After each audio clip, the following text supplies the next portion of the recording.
flat greens, you know, lag putting is going to be key. So just trying to stay in every hole, limit the big numbers, limit, you know, try and make bogey your worst score, and then obviously run some putts in from mid-range will be the key.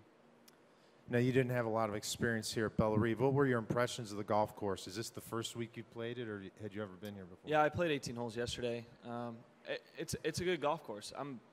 The rough's a little interesting to me. They mowed down grain for a couple yards, then into the grain, then down grain, then into the grain. I'm not sure if it was for aesthetics or what, but that makes it a bit luck-based when you hit the ball into the rough. But the course itself has a lot of, you know, it has a great mix of longer and shorter holes that dogleg both directions. You've got to hit different clubs off the tees, different shots into the greens.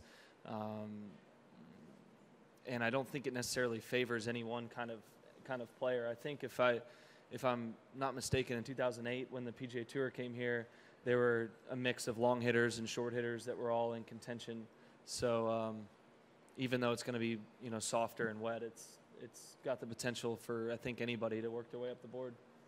Okay, let's hit the floor for some questions. We'll start with number 2 with Karen, please. Jordan, what was your takeaway from the final round at Carnoustie? I was disappointed. I really thought, you know, I felt good going into the round. I actually felt as comfortable as I ever have on a major championship Sunday. I liked where my ball striking was. I liked the progression in the putting. And I just, you know, that I needed to get through the first probably 8 holes at even par as we played into the breeze there, and then be able to turn around and shoot, you know, 1 or 2 under on the back, and 5 and 6 really hurt off of, you know, shots that I could control. So just 2 bad swings that kind of put me from controlling my own destiny to having to come from behind. So certainly learned from it. I don't think I could have done a whole lot differently. I just didn't play the conditions the right way, which I would say is abnormal historically for me. So the course changed a lot on that Sunday, and just played a couple shots 5 yards off of where I really meant to hit them, and that was enough to throw you behind. And then I just didn't make any putts, but I hit good putts, so sometimes that happens. Number 1, straight back. Morning, Jordan. Good to see you. You went into this tournament last year seeking the win to complete the career Grand Slam. What did you learn from that experience, do you feel, that will serve you well going into this year's tournament, and that whole experience, the mindset, etc.? I think I was probably a little more anxious last year. I think going in, there was a big focus on it, given it was right after the Open Championship. After winning the Open Championship, so it was, you know, fresh. I was, you know, in form, and going to a place that, you know, if I worked up the leaderboard, would create a lot of noise. And I feel somewhat under the radar this year. I've kind of felt that way a lot this year. I don't mind it. But at the same time, this tournament will always be circled, and until I'm able to hopefully win it someday, it'll always be circled to complete the career Grand Slam, which will ultimately, you know, achieve a lifelong goal for me. So certainly emphasis in my head on it, but nothing overpowering, nothing that takes over once I start on the first tee, just more, you know, going into the week. Straight down, number 2. Jordan, along those same lines, do you have to, you talked about being patient, letting it come to you last year at the Open Championship. Do you have to some degree, do that? In theory, you're going to have a lot of chances to pick up a PGA in your career, to maybe be a little patient with that and not, you know, try to jump it and say, I got to do this right now, that kind of thing. Yeah, I don't think, like I was just saying, I don't think if I were to get myself into contention this week or next year or whatever, I don't think that plays any part in forcing anything. I think I'll approach it as in, you know, this is a golf tournament that I have a chance to win. Go about how you go about any other Saturday and Sunday trying to win. So pick your spots when you get good numbers, and, you know, really pick apart the golf course, figure out where the right misses are, figure out how to protect par as the worst score, and kind of get a feel for what the scores are that day, where attack mode is, where, you know, if scores are 1 or 2 under, then you obviously feel like you've got to play for the fatter parts of greens. But if guys are tearing it up, you start to see that that you can maybe attack a little bit more. And it's nice going off late in the weekend on a major. You do get to see a lot of golf, and you get to watch it. You know, there's full coverage from really everybody that starts out that morning. So you really get to see the pin positions and where balls feed to, where putts are made from. Let's go number 1 on the front right here. Jordan, you're sort of known for meticulous preparations and game planning, how you want to play the golf course. Bellerive is different in that throughout the course, you have level lies almost all the way through the golf course, it seems like. How easy is it to get comfortable on a course like this? I would say average. I would say not any easier, not any harder than. Nothing really stuck out as being difficult to game plan, but at the same time, there are you get a few blind tee shots and then a lot of holes that turn one way or the other. And then they've done a really good job bunkering the course.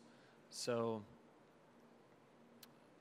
I think we have, after seeing it once, a pretty good idea. We talked through it a lot yesterday during the practice round. I did with Michael and Cameron, and it's more really around the greens than it is tee to green out here on where your leaves are, because you could have a lot of 30, 40-yard bunker shots with the greens being so massive you get yourself on the wrong side and it feeds into a sand trap. That's where it's going to be pretty difficult. There's so many shelves, and if you don't leave yourself in the right location around the greens, it's just very difficult to chip the ball close. Let's stay with number 1 here.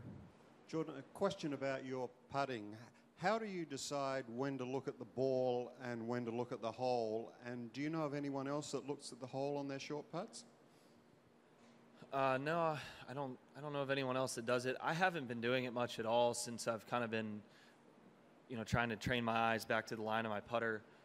It was kind of a weapon that I was able to use, but now I've kind of lined the ball up and I'm able to kind of look almost an imaginary chalk line along the line of the ball and kind of look at a spot ahead of the ball, and I'm finding that to be really useful right now. So I actually haven't been looking at the hole much at all this year, last year.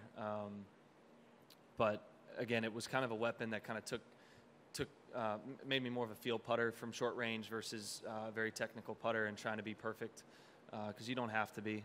And hopefully that weapon will come back. I'm starting to really see where my putter's pointed and therefore stroke it to that line very consistently now, and putting's starting to really come back from that mid-range game. Let's go bottom left here with Mark.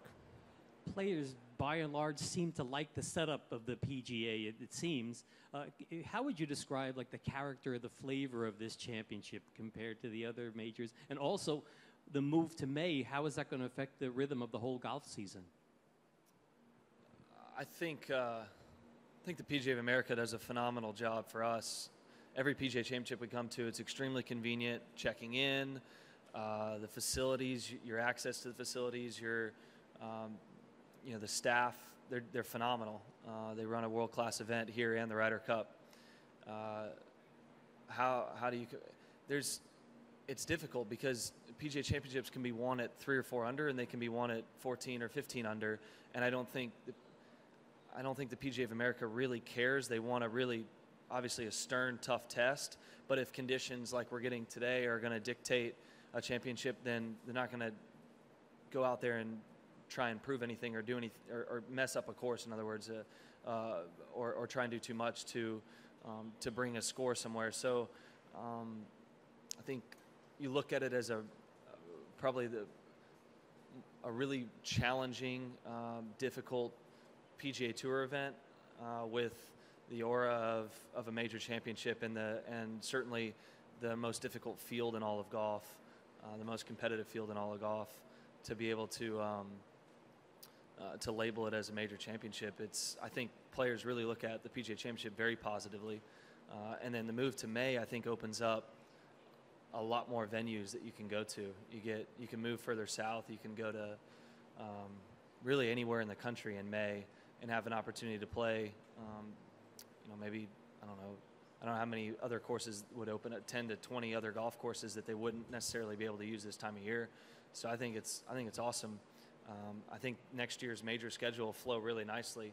One in April, May, June, and July, and you can get on a nice.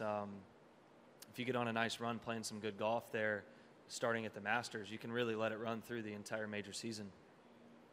Well, that's nice. Thank you. Second row, please. Some people have said we could see some crazy low scoring out here this week with the conditions and the weather. Do you see that or no? Yeah, I think you can. I think it's certainly, yeah. That's what I saw off of yesterday was Zoysia fairways and Zoysia around the greens. And then you can be short-sided and you're actually not in that much trouble here. There's extra room with the fringes in the fairway off the bunkers that you don't have to be as precise around the greens as you maybe would on Bermuda, which is typical around, here or further south. So I think you'll see guys shoot some low scores given when they get into trouble. You're not going to see that many bogeys or doubles or if you keep the ball in front of you into the right location around the greens, you really can make sure that you have at least an uphill, at worst 10-footer for par on just about any hole. There are some meaty holes out there where you really have to drive the ball well and hit a good long iron into the green, but there also are a lot of wedge opportunities that you can feed into these sections of the greens that'll be really exciting. You'll see some hole outs this week by the look of this golf course. We already had a couple in the group yesterday, which is great. There's nothing wrong with that at all. It's still a fantastic test of golf out there. Follow-up question. How often do we what? How often not do you much. see Zoysia? Maybe 3 or 4 times a year. East Lake, the new Trinity Forest has a different strand of Zoysia. Yeah, I mean, there's a few times, but it's rare, especially around greens. I think we're going to go back left, number 2, please. Jordan, a few weeks on, what's your view now of the hairdressing in Scotland, and what sort of reaction did you get when you unveiled your hairstyle when you came back home? I don't know what the big deal was with this. I got a haircut. I felt my hair was getting long, and so I went and I got a haircut, and they cut it shorter. I mean, it's fine. It's all good. It's a shocking progression. Let's go number 2, straight back. Hey, Jordan. Can you talk about managing the ups and downs of results in majors emotionally? I had the opportunity to talk to your dad about a week after Carnoustie, and he was even surprised with how well you handled it afterwards. Yeah, it just goes back to if you put yourself in the position, enough times, you're going to have some go your way and some that don't go your way. Again, Carnoustie on Sunday, I went over it with Cameron, and I misplayed a couple of iron shots off tee boxes, 5 and 15, where it was straight downwind and I played too much curve, and the ball's just not going to curve straight downwind. Just like a simple, if I lined up 4 yards, 5 yards one way versus the other, that saves me 2 shots there. And then, where I made a double on 6, I still think it was the smart decision given it took what I thought was the most trouble out of play. I got a bad break into a gorse, the size of, this. So, and then I've had, instances where, like Chambers Bay, where I didn't think I won when I finished, and then I ended up winning the golf tournament. So it goes both ways. I mean, look at Jack Nicklaus's career, and there's a perfect example of it with 19 seconds and 18 majors and I don't know, probably 40 top 5s. I don't know the exact numbers, but point is, you put yourself in position enough, it'll go your way, and sometimes it won't, and it's easier to accept if that's the way you look at it. Straight back, Jordan. Me? Hey, Jordan. 3-part question, just so I don't have to get back to it. But could you explain your connection with family here in St. Louis? How big the ticket demand was this week, and if it will be, an opportunity for some family and friends to see you play who haven't seen you play before. Yeah, my mom's side of my family comes from St. Louis. My mom doesn't, but my grandpa was born here and raised here, and so it's a lot of my mom's cousins. So not like my first cousins, but there's a few family members that have traveled from St. Louis and seen me play before, but there'll be quite a few out that that get the opportunity here, which is really cool. Ticket demand, I'm not sure. I think it was high, but that my parents were, I think, feeding that in through Jay over there. So that's I I haven't been really focused on that, or I'm not even sure about it. But I'm sure it's high. The PGA of America's done a great job of helping out, and yeah, it should be it's really fun when you get an opportunity to play in front of family. And my grandpa will be out here this week, and I love having him around. He comes to as many as he can. Follow-up question for one. Name? Your grandpa's name? Bob Julius. I call him Gramps. He goes by Gramps. He'll introduce himself as Gramps. Yeah. Okay, noted. Doug, number 2. If you had your choice, would you come into the major under the radar or one of the brighter dots on the radar screen? In form. I'd like to come in form. As far as the outside, I don't know, the outsider's view, I always find I've been in, pairings that draw big crowds, like featured type pairings in majors. So you feel like you're, I don't know how you word it, a bright spot. Pretty much every major, even if you come in with the focus, if Tiger's playing, obviously focus first and foremost on Tiger, and then you go off of, who's been hot, DJ, JT, JT obviously trying to defend. So in some sense, I feel under the radar, but at the same time, after one round, it changes. So ideally going into Sunday, you're a bright spot. You're not under the radar, right? So first and foremost is trying to be in form.